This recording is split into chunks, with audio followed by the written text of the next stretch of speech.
Yan, good day po sa inyong lahat. Ayan, welcome na naman po sa another episode ng ating vlog.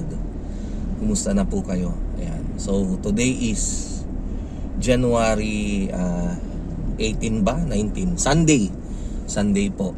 At tayo ay papunta sa farm para tignan yung mga alaga natin doon na RTL.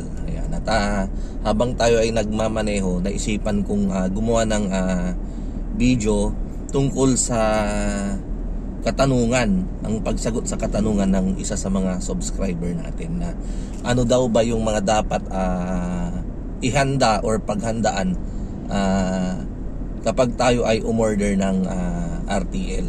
Ayan. So number one po siguro, tayo po ay magpagawa muna ng housing na kanilang housing na inyong paglalagyan ng battery cages. Yan. So just in case na tayo po ay isang backyard farming lang, syempre maliitan lang po yan, 96 heads, 192 heads. So gagawa muna tayo ng housing na paglalagyan natin ng mga battery cages. At syempre dun sa battery cages natin ilalagay yung mga manok natin. Ayan. So kapag sinabi po nating housing, may mga simpleng paggawa lang ng housing. Pwede lang po tayong maglagay ng malit na bubungan na kasya yung ating battery cages. Diyan po sa gilid ng inyong bahay o diyan sa inyong bakuran. Ayan. At ang number one din po, ito po yung number one na ano diyan, i-consider natin habang tayo ay gagawa or bago tayo gumawa ng housing, siguraduhin muna natin na meron tayong RTL na makukuha.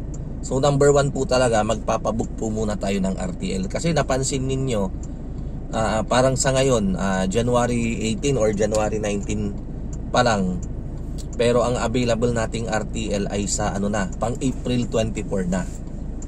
So matagal pa po. So number one po, i-secure muna natin yung RTL. Kasi ang RTL po natin ay limited.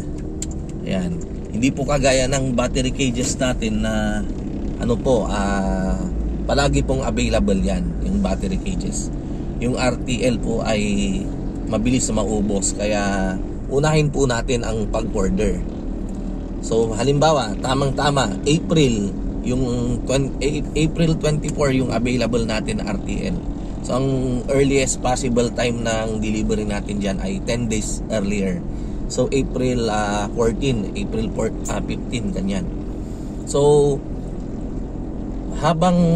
bago tayo gumawa ng housing or habang ginagawa na natin ngayon, umorder na po muna tayo ng RTL. Nang sa ganon, pag natapos yung housing natin, ready na siya, di ba? Ready na. Ayan. So ganyan po yung ganyan po yung technique para tayo po ay hindi nangangapa. Ayan. Unahin muna nating umorder ng RTL, tsaka tayo gumawa ng housing. Ayan. Ngayon kung meron naman na kayong ready na na paglalagyan ng battery cages, wala na pong problema. So magpapabook na lang po tayo ng RTL, tsaka mag-aantay na lang po tayo. Ayan.